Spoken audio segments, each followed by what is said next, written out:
नमस्कार. मी नंदकिशोर सौ वनिता गुलाब धाडसे. सर्वप्रथम स्पेक्ट्रम अकॅडमी पुणे यांना आम्ही सर्वप्रथम धन्यवाद व्यक्त करतो आणि आभार त्यांचं मानतो की त्यांनी मला या प्लॅटफॉर्मवर महात्मा ज्योतिबा फुले यांच्या जन्मशताब्दीनिमित्त व्यक्त होण्याची संधी दिली. मित्रांनो, आजच्या समाजात महात्मा ज्योतिबा फुले यांचे विचार किती प्रासंगिक आहे या विषयावर मी आपले मनोगत इथे व्यक्त करणार आहे. तर महात्मा ज्योतिबा फुले यांचा जन्म 11 एप्रिल 1827 रोजी साताऱ्यातील कडगुण या गावी झाला. विद्येविना मती गेली, मतीविना नीती गेली. विद्येविना मती गेली, मतीविना नीती गेली. नीतीविना गती गेले, गतीविना वित्त गेले. एवढे सगळे अनर्थ एका विद्येने केले. आणि ही असे संदेश देणारे महात्मा ज्योतिराव फुले. मंडळी, महात्मा ज्योतिराव फुले यांचे मूळ आडनाव गोरे होते, परंतु त्यांचे जे आजोबा शरीफा नावाचे जे आजोबा होते ते पेशव्यांच्या घराण्यामध्ये ते एक कामाला होते आणि ते फुले सजावटीचं काम करायचे. नंतर पेशव्यांनी त्यांच्या कामाचा एक उत्तेजनार्थ त्यांना शेती पण दिली आणि ती शेतीमध्ये ते फुलांचा व्यवसाय करायचे. आणि त्यामुळे महात्मा ज्योतिबा फुले हे सुद्धा फुलांचा व्यवसाय करत असल्यामुळे त्यांचे आडनाव हे तेव्हापासून फुले असे आपल्याला पाहायला मिळते. मित्रांनो, महात्मा ज्योतिबा फुले यांच्या वडिलांचे नाव गोविंदराव तर आईचे नाव चिमणाबाई असे होते. त्यांनी प्राथमिक शिक्षण पुण्यातील शाळेमध्येच घेतले आणि त्यानंतर हळूहळू त्यांनी शिक्षणामध्ये आपला आयाम वाढवला. शिक्षणाशिवाय तरणोपाय नाही हे त्यांच्या लक्षात आलं. परंतु जेव्हा फुलेंचे वडील हे पेशव्यांकडे कामाला होते, इंग्रजांकडे कामाला होते, तेव्हा इंग्रजांनी त्यांच्या मुलांना सांगितलं की आपल्या मुलांना तुम्ही जाऊन सांगा की जेणेकरून जर हा शिकला तर हा तुम्हालाच किंवा तुमच्यावर अधिक हा घातक ठरेल. आणि त्यामुळे महात्मा फुले यांना त्यांच्या वडिलांनी सांगितलं, परंतु तोपर्यंत महात्मा फुले यांनी बऱ्याच असे ज्ञान प्राप्त करून घेतले होते. मित्रांनो, महात्मा फुले हे फक्त समाजसुधारकच नाही तर मराठी लेखक, साहित्यिक आणि विचारवंतसुद्धा होते. त्यांनी विविध प्रकारची शिक्षणासाठी, समाजासाठी आणि स्त्रियांसाठी विविध कार्य केले. प्राथमिक शिक्षण त्यांचे संपल्यानंतर त्यांनी माध्यमिक शिक्षण घेतले. त्यानंतर वयाच्या अगदी कमी वयातच त्यांनी लग्न करावे लागले. त्यानंतर त्या काळची परिस्थिती तशी होती.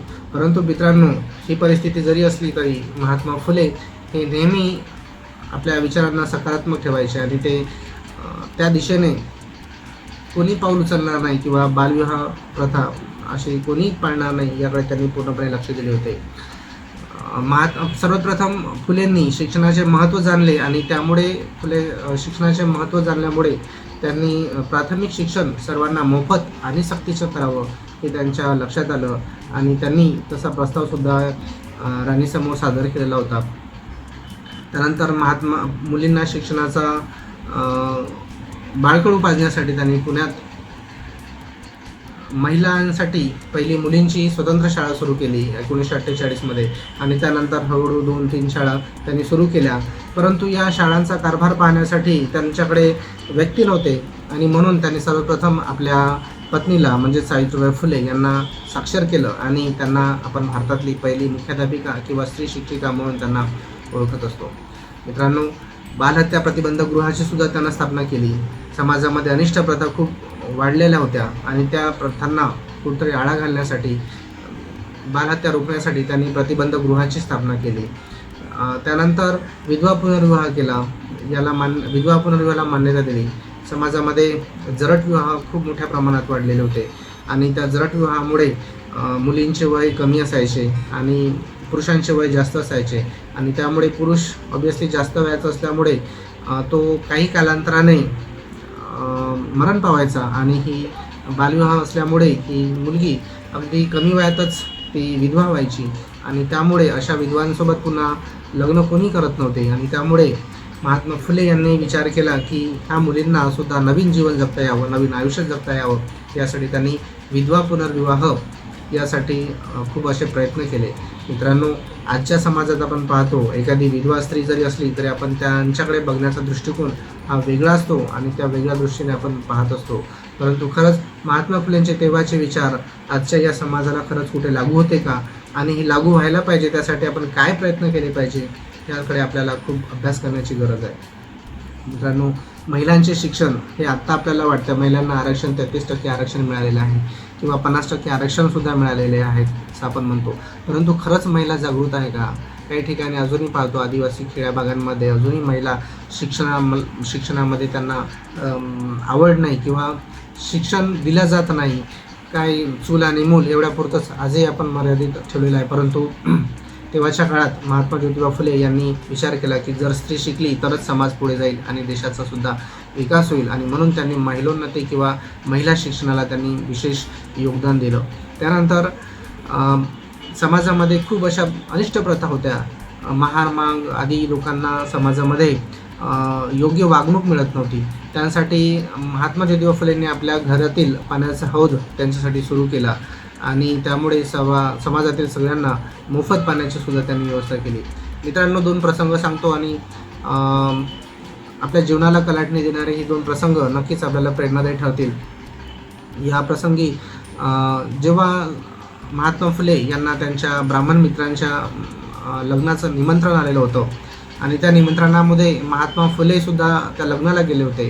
परंतु काही ओळखीच्या लोकांनी महात्मा फुले यांना ओळखले आणि हे अनिष्ट किंवा नीच जातीचे असल्यामुळे त्यांना ह्या विवाहामध्ये कसं काय आमंत्रण दिलं. त्यामुळे त्यांना वरातीच्या मागून येण्याची त्यांना विनंती केली आणि त्यामुळे त्यांच्या मन खूपच हेलावून गेलं आणि त्यांनी विचार केला की एवढी उच्च शिक्षित पिढी असूनसुद्धा अजूनही अशाच बाबतीत हे विचार करत आहे. आणि त्यामुळे खरंच तेव्हापासून ते शिक्षणाची त्यांनी सगळ्यांना दारे मोफत उपलब्ध करून दिली.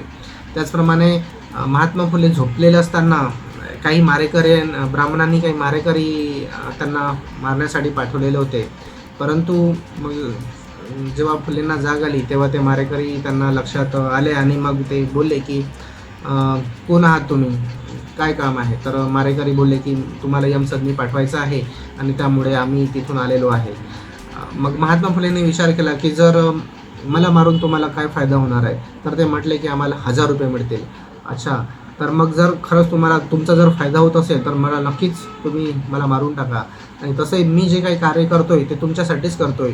जर मला अशा कार्यात जर नक्की यश मिळत असेल तर मी हे यश किंवा त्याचं मरण पत्करायला तयार आहे. मित्रांनो, अशा प्रकारचे अनेक प्रसंग महात्मा ज्योतिबा फुलेंच्या आयुष्यात घडलेले आहे. परंतु वेळेअभावी इथे मी थांबतो. पुनश्च एकदा स्पेक्ट्रम अकॅडमीचे खूप खूप धन्यवाद व्यक्त करतो. जय हिंद, जय महाराष्ट्र. प्रेक्षक हो, तुम्हाला आमच्या स्पर्धकाचा व्हिडिओ नक्कीच आवडला असेल. आता या स्पर्धकाला जिंकवून देण्यासाठी तुम्ही सुद्धा मदत करू शकता. या स्पर्धकाचा व्हिडिओ लाईक करून, तसेच स्पर्धकाला प्रेरित करण्यासाठी त्या व्हिडिओवर कमेंट करून, आणि हो, जास्तीत जास्त लोकांपर्यंत हा व्हिडिओ शेअर करून, आणि हो, हा व्हिडिओ शेवटपर्यंत पाहिल्याबद्दल आपल्या सर्वांचे मनपूर्वक आभार.